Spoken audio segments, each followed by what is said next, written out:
بسم الله الرحمن الرحيم. اهلا بيكم في حلقه جديده. النهارده ان شاء الله مكملين مع بعض حملتنا على قانون الاسره والتعديلات اللي احنا عايزين نتكلم فيها. وانا طبعا اتكلمت في نقط كتير في القانون في الحلقات اللي فاتت. ان شاء الله مكملين مع بعض النهارده، وهكلم معاكم النهارده في نقطه مهمه جدا ونقطه عامله مشاكل كتير جدا ما بين الطرفين، وهي التمكين من المسكنه الزوجيه او التمكين عموما يعني.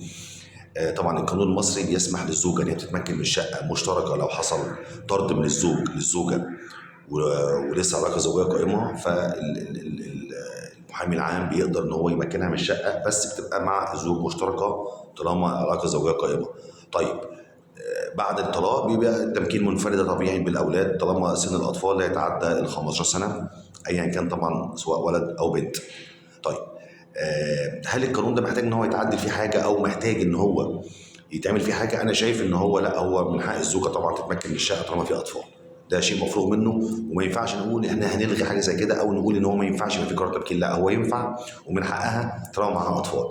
بس انا ليا راي شخصي في نقطه معينه، والرساله دي انا موصلها للزوجات او الامهات عموما، ودي نصيحه طبعا عايزين تاخدوا بيها خدوا، مش عايزين ما تاخدوش براحتكم.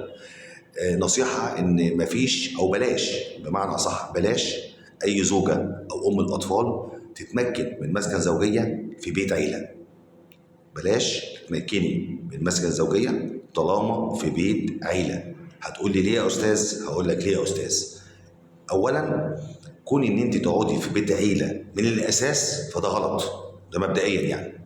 كون إن أنت توافقي تقعدي في بيت عيله من الاساس في بدايه الموضوع او بدايه جوازك، فده شيء مش انا ما بحبوش او ما برجحوش عموما يعني. تمام، دي حاجه. طب انت رضيتي وقعدتي وحصلت مشاكل، وده متوقع ان هو يحصل مشاكل طبعا طالما قعدتي في بيت عيله، مهما كانت الاسره ومهما كان الاطراف اللي انت قاعده معاهم، طالما في بيت عيله هيحصل مشاكل، هيحصل مشاكل. تمام. طيب قعدت في بيت عيله وحصلت مشاكل واتطلقتي، تتمكني من الشقه دي؟ لا. ليه؟ هيطلع عينك وهيقرفوكي وهيخنقوكي وهيبقى متاح ليهم كل حاجه ممكن يعملوها معاكي. وهتقولي لي بقى القانون، هقول لك اوكي، بس عشان كل شويه تروحي تجيب الحكومه وتيجي عشان بيضايقوكي، الحكومه مش فاضيه لك. مبدئيا الحكومه عندها كام حاله زي حضرتك، فلو كل واحده حصل معها حوار بعد ما تتمكن مع ابو الاولاد او اهله في مسكن العيله، الحكومه هتنفض، فانت كده هتقعي بمشاكل ومش هتعرفي تحليها.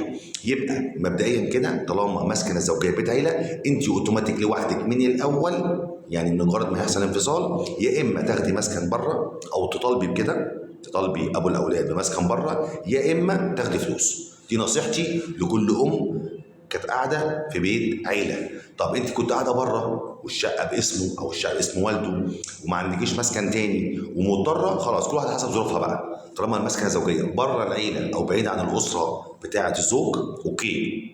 لكن بيت عيله يبقى نصيحه مني، يا تاخدي فلوس يا تتاجري شقه خارجيه. ليه؟ هتقعدي في مشاكل جامده جدا ومش هتعرفي توصلي لحل، وهتضيع عليكي حق ان انت ممكن تاخدي شقه بره او تاخدي فلوس بالتمكين اللي انت عملتيه كعند مع الراجل او عشان تقرفي الراجل. لا، مش صح ومش في مصلحتك.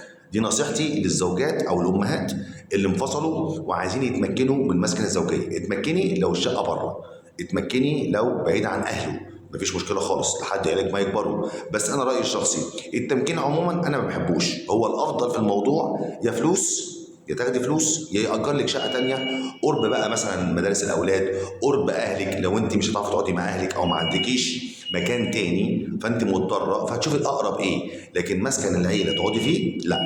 طيب بالنسبه للراجل اللي بقى الرجاله بقى اللي بتقعد تعمل بقى مثلا موضوع حركات البيع والشراء ومش عارف ايه، عموما قرار التمكين قرار قوي جدا. والزوجه لو حبت تتمكن من الشقه اللي انت كنت واخدها، او سواء طبعا انت شاريها او انت واخدها من والدك او باسم والدك او باسم اي حد، هتتمكن وهتخش في صراع قوي جدا معاها. تمام. فالحركه دي ملهاش لازمه. في الاول وفي الاخر اللي قاعد في الشقه دول عيالك، سيبك منها، هي هم عيالك. مجرد ما يتم ال 15 هي هتطلع بره وانت هتفضل قاعد، وعيالك هيفضلوا قاعدين معاك في الشقه. طبعا هيروحوا فين؟ ما هم عاشوا بقى طول عمرهم هنا، فهيفضلوا مكملين في الشقه معاك على طول.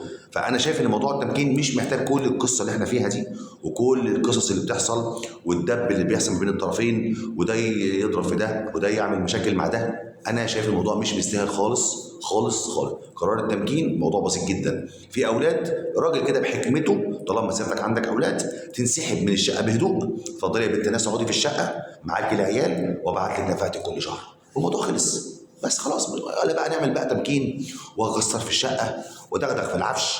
ما انت بتاذي عيالك على فكره، مش بتاذيها هي، انت بتاذي عيالك. وعمر الراجل اللي يعمل الحركه دي، طالما انت متاح ليك تسيب لها الشقه سيب لها الشقه، انت الراجل مش هي اللي هتسيب الشقه. فانت مبدئيا كده خلاص الموضوع هينفصل بكل هدوء. انت الراجل، انت اللي معاك القوامه، انت القائد، انت رب الاسره، انت الحكمه، انت القرار، انت كل حاجه.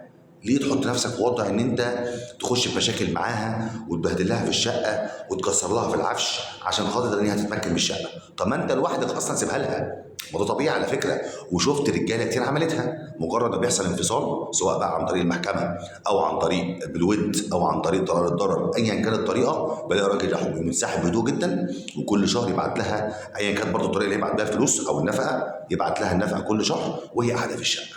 كده كده الشقه دي عمرها ما هتعرف تتصرف فيها، ولا هتبيع ولا هتشتري ولا هتأجر.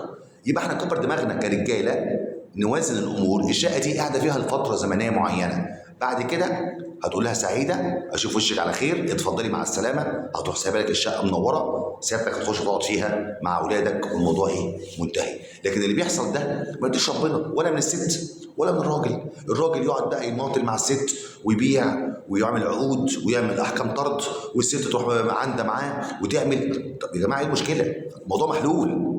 انت حصل طلاق في اولاد اقل من 15 سنه، انت اوتوماتيك تروح منسحب من الشقه كده من غير بقى وجع قلب. تروح منسحب من الشقه كده كده، اللي هيجي يسلمها الشقه بيمضيها على الشقه بمحتوياتها. لو حاجه نقصت من الشقه هي المسؤوله. طبعا انا ماليش دعوه بالقايمه، انا بتكلم على قرار تمكين. لو اللي في الشقه عفشها اوتوماتيك هي بتمضي ايه على الحاجه ديت، وساعتها بتسلمك القايمه وانت بتقول لها العفش معاكي، وده بيتسجل وبيتثبت في المحضر، الموضوع منتهي. وهي ماشيه بتاخد حاجتها معاها وتسيب لك الشقه. هتعمل اي حاجه في الشقه، باعت، نيلت، اجرت، لعبت في اي حاجه، بوظت اي حاجه، هيبقى سهل جدا انت تبوظ لها التمكين وتقول لها مع السلامه. في غايه البساطه، والموضوع سلس جدا وجميل جدا. لكن احنا بنعمله ببعض دوت لا حول لنا ولا قوه في العناد، وده يضرب في ده وده يضرب في ده. ده كان كده ايه كلام سريع او راي شخصي سريع على موضوع التمكين، ونصيحتي للامهات في موضوع التمكين. ان شاء الله انتظروني الساعه 6:30 النهارده يوم الثلاث 8/10، هعمل بث مباشر عشان افتح النقاش مع كل الساده المتابعين في كل حاجه في القانون. تحياتي ليكم واشوفكم كمان نص ساعه. السلام عليكم.